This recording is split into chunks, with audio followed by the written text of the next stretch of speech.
ریکویسٹیں آ رہی ہیں ہم نہیں پڑھنا ہم نہیں پڑھنا. اس وقت دنیا میں جو اہم چیز دیکھنے میں آ رہی وہ یہ ہے کہ لوگ دینی تعلیم کی طرف متوجہ ہو رہے ہیں, دنیاوی اس میں دین سیکھنا چاہتے ہیں. یہ عجیب ہے.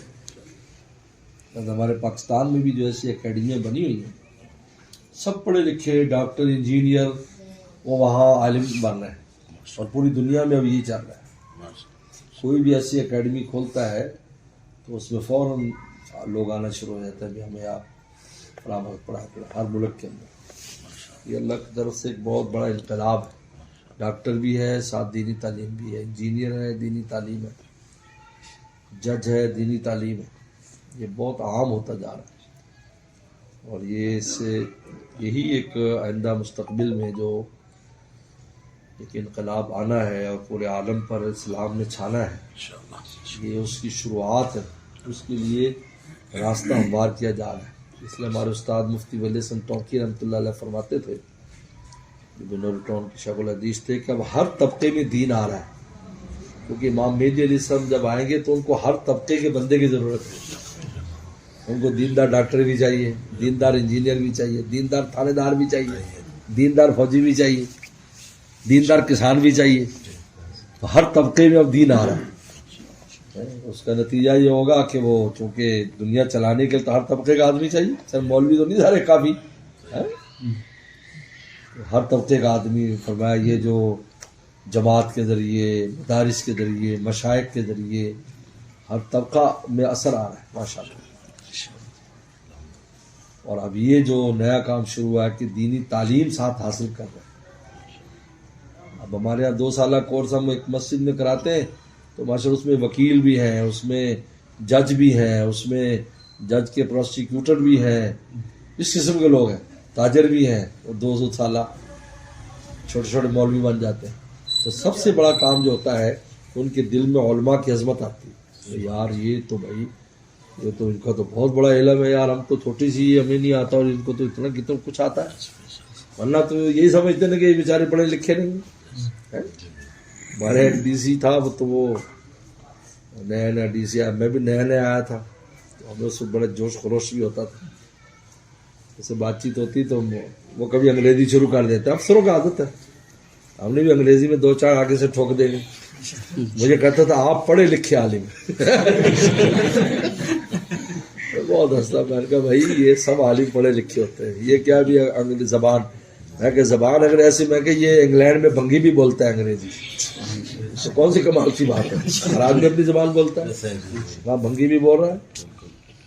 لیکن یہ حضرت مولانا شبیر عثمانی نے لکھا ہے کہ انگریز نے اہل علم کو, دین والوں کو عوام سے منقطع کرنے کے لیے صرف زبان کو رائج کیا, کیونکہ ان کو یہ زبان سیکھنی نہیں ہے, آتی بھی نہیں, سیکھنی بھی نہیں.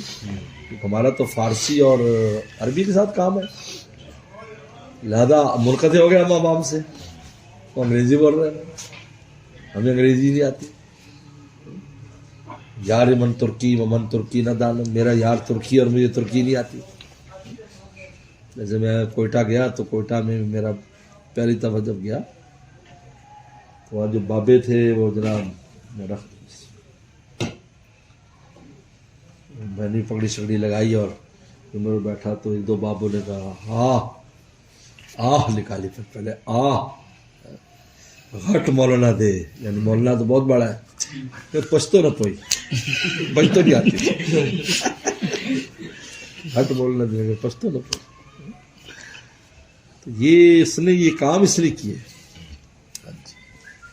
بلکہ حضرت نے تو یہ بھی لکھا ہے شیخ عثمان رحمۃ اللہ کی جو گولی کی جو ایجاد ہے نا, گولی بندوق, اس کے پیچھے بھی یہی راز ہے کہ کفار تلوار لے کر مومن کا مقابلہ نہیں کر سکتے سامنے, انہیں ہمت نہیں. تو یہ ایجاد کر لیا کہ کسی جگہ بیٹھ ٹھس کر دو بس, اور کتنا بہادر بھی کیوں نہ ہو بیچارہ کیا کرے. اس لیے آخری زمانے میں ختم ہو جائے گا, آخری زمانے میں پھر تلوار اور گھوڑے آ جائیں. امام مہدی علیہ السلام نے جی یہ توپ تفنگ سب ختم, وہیں پر آ جائے گا دوبارہ. اس لیے یہود جو ہے اس کو سمجھتے ہیں, اس لیے آج کل تیر آپ نیٹ پہ چلے جائیں اور تیر کمان دیکھو تو ماڈرن تیر کمانوں کی مشق کرائی جا رہی. آپ دیکھو کلب قائم ہے جو تیر کمان چلاتے ہیں. ہاں جی آپ دیکھو ذرا ماڈرن تیر کمان, آپ ذرا چیک کرو, انہیں پتہ ہے یہ ہونے والا ہے, ان کی کتابوں میں لکھا. کیونکہ حضرت فرماتے تھے محمد یوسف الدھانوی صلی اللہ علیہ وسلم نے خود سنا, فرمایا امام مہدی علیہ السلام آئیں گے, ایسا تصرف کریں گے, اللہ نے ان کو ایسی صلاحیت دی ہوگی کہ سب یہ اسلحہ ناکارہ ہو جائے گا. کیونکہ بارود جو ہے نا یہ پتھر سے بنتا ہے نا, پتھر سے بنتا ہے, پتھر سے سیمنٹ بھی بن رہا ہے, اور سیمنٹ کبھی پھٹتا ہے؟ اللہ تعالیٰ اس کو ایسا کر دیں گے جیسے سیمنٹ ہے, چلے گا. بارود پر سارا مدار ہے.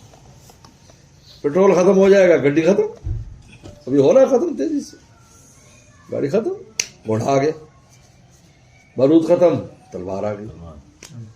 یہ جتنے راکٹ ماکٹ یہ وہ جتنے ہیں یہ سب بارود پر چلتے ہیں, گولی بارود پر چلتی ہے. بارود کو ایسا تصرف کریں گے مٹی ہو جائے گا, وہ چیز ہی نہیں دے گی. اللہ تعالیٰ کے لیے کچھ مشکل نہیں ہے, اسی نے تو بنایا ہے. جیسے حدیث شریف میں آتا ہے کہ سونا چاندی اللہ نے پیسے کے لیے بنایا ہے, لین دینے کے لیے, جب سے پیدا کیا اسی کام کے لیے. سونا چاندی سے پوری دنیا کا نظام لینے دینے کا ہے, یہ اللہ تعالیٰ نے حدیث شریف میں آتا ہے. لیکن قرب قیامت میں بے قیمت کر دیں گے. باہر سونا پڑا ہوگا, کوئی پوچھیں جیسے یہ بجری پڑی ہوئی ہے لکڑ, کوئی نہیں پوچھے گا. اللہ تعالیٰ ایسا دلوں میں ڈال دیں گے کہ اس کی قیمت ختم, دوسری چیزوں کی قیمت ہو جائے گی. یعنی آپ پاس گندم ہے تو اس کی قیمت زیادہ ہے, اس گندم کو لے کر آپ چھپا کر پھریں گے کہ اس گندم کو جا کے چاول لینے ہیں, اس کے بدلے میں گھی لینا ہے. اور سونا چاندی اور میں چھتیروں کی شکل میں پڑا ہوگا, اور آدمی پیٹے گا, یار میں اس کے لیے مرتا تھا اور خدا سے بھی کو بھی ناراض کرتا تھا اور قتل و غارت کرتا تھا. تو دیکھا اللہ نے اس کو بے قیمت کر دیا. اللہ کی نگاہ ختم بدلی, اب کتنا قیمتی ہے. لیکن قرب حدیث سے تو اسی طرح یہ چیزیں جو آج جس پر یہ پوری جدید ترقیات کا مدار ہے ختم ہو جائے گا. بلکہ اب جدید سائنس بتا رہی کہ جو سورج ہے اس میں طوفان آنے والا ہے, اور جب سورج کے اندر طوفان آئے گا تو جتنے اوپر آلات پھر رہے ہیں نا نیٹ کے, وہ جلا کے خاک کر دے گا, اس کو جلا دے جب اس میں طوفان آئے گا. کہتے یہ ہونے والا ہے, آئندہ بڑھ رہا ہے, اس کی جو ہیٹ بڑھ رہی ہے نا, اندر گرمی بڑھ رہی ہے نا دنیا میں گرمی بڑھ رہی, اس لیے پانی برف اتنی تیزی سے پگھل رہا ہے کہ اس میں لکھا ہے جدید سائنس نے کہ 1.5 میٹر پوری دنیا کا پانی بڑھ جائے گا, سمندروں کا 1.5 میٹر. تو جب 1.5 میٹر بڑھے گا تو آدھی دنیا ڈوب جائے گی, کیونکہ بعض 1 فٹ صرف نیچے ہے, کوئی کراچی ہمارا چند فٹ نیچے ہے, مگر 1 میٹر 1.5 بڑھے گا تو کراچی کا پتہ کتنا حصہ غائب ہو جائے, سمندر بن جائے. تو وہ دیکھ رہے ہیں کہ یہ جو سورج ہے اس میں کچھ ایسا انقلاب, جو بہت گرمی بڑھے گی تو طوفان آ جاتا ہے, تو سب جلا دے گا, موبائل فون یہ وہ جہاز سب ختم, اب اسی پر ہے. تو اس لیے جو آپ دینداری کے اندر جو کروٹ لے رہی دینداری, اور خصوصاً دین اور علم دین کی طرف لوگ متوجہ ہو رہے ہیں, یہ عجیب ہے. میں یہ عالمی جائزہ بتا رہا ہوں, میں انگلینڈ دوسرے ملکوں میں گیا, جدید طبقہ ڈاکٹرز کو شوق ہے یار عالم بن, ہمیں ملتا ہے آ کر بڑے سے. ابھی ڈاکٹر صاحب مجھے ملے, عالم بن گئے 6 سال میں, اور اپنے ساتھ پوری ایک جماعت لے کر آئے میرے پاس کہ حضرت یہ میرے پاس پڑھ رہے ہیں. ان میں کوئی ڈاکٹر کوئی انجینئر, کہ شام کو میں ان کو پڑھاتا ہوں, اور میں خود بھی مولوی صاحب بن گیا, میں نے پگڑی بندھوا لی. خود لندن کا بہت بڑا ڈاکٹر ہے, بہت بڑا ڈاکٹر, انہیں اتنا بڑا ڈاکٹر ہے کہ 2 گھنٹے کے لیے جاتا ہاسپٹل میں, باقی گھر سے فون کے اوپر اٹینڈ کرتا ہے. ہزاروں پاؤنڈ اس کی تنخواہ ہے. مولوی صاحب اب ان کے نزدیک ہم تو بہت بڑے شیخ اور بہت بڑے عالم اور بہت بڑے وہ ہیں, چاہے اتنا بڑا ڈاکٹر ہے, لیکن وہ چونکہ علمی دنیا چک چکا ہے, کہتے بھائی یہ تو بہت آگے, ہم یہ ہمارے استاد, ہم ان کے شاگرد. وہ میرے پر لے کے آئے. پھر ایک مدرسے میں گیا, 80 طالب علم یونیورسٹی کا, وہاں عالم بن رہا ہے شام کو 2 گھنٹے. یہ دنیا میں, اس لیے میں کہتا ہوں یہ جو علم پڑھ رہے ہیں, دین پڑھ رہے ہیں, اپنے علم کو مضبوط کرو. یہ کل کو ایسا نہ ہو کہ تمہاری مسندیں, تم نے دالیں بھی کھائیں اور مارے بھی کھائیں, اور تمہاری مسندیں یہ جدید پڑھے لکھے لے جائیں, کیونکہ شوق ذوق سے پڑھ رہے ہیں, محنت کرتے ہیں. آپ لوگ خیریت سے ہو, سب ٹھیک ہو, سفر ٹھیک رہا آپ لوگوں کا, حافظ سے آ گئے, مولوی صاحب خیریت سے. ماشاء اللہ.